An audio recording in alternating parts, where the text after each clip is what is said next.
Guna mewujudkan seluruh desa terkoneksi internet, Kominfo dan Persandian Buleleng terus mengupayakan dengan kerjasama pihak ketiga.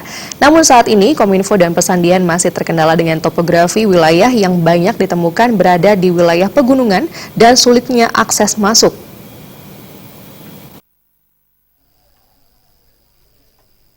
Kadis Kominfo dan Persandian Buleleng, Ketut Swece menyampaikan telah membangun akses internet di hampir 169 desa. Dalam membangun jaringan tersebut, Kominfo bekerjasama dengan pihak ketiga dengan menyewa akses internet melalui fiber optics. Saat ini masih menjadi kendala adalah letak topografi wilayah pedesaan yang berada di pegunungan, sehingga menyulitkan pihak ketiga untuk menjangkau wilayah tersebut. Sejauh ini terdapat 30 desa yang terkoneksi dengan teknologi repeater wireless, 84 desa dan 19 kelurahan terkoneksi jaringan fiber optik, dan 15 desa yang masih menggunakan modem karena letak wilayah yang tidak bisa dijangkau. Nantinya, pihak Kominfo akan berusaha memenuhi target seluruh desa terkoneksi internet guna memudahkan pelayanan terhadap masyarakat.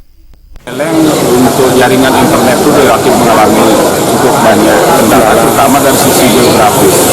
Karena kondisi kita bergunung-gunung, berlembah-lembah, kalau memakai jaringan fiber optik itu sulit, ya. Apalagi pihak ketiga itu harus menimbang untung ruginya. Kemudian kita juga mencoba menanggulangi hal itu dengan repeater, teknologi repeater, dan sudah mampu kita padukan antara teknologi fiber optik dengan repeater.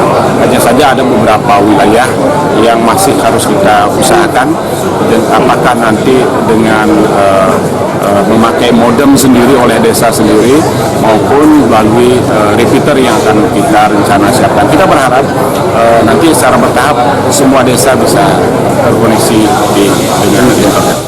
Dengan adanya akses internet, potensi desa dapat diakses secara luas. Pemerintahan desa juga dapat mengakses informasi yang bermanfaat untuk mengembangkan pembangunan di desa.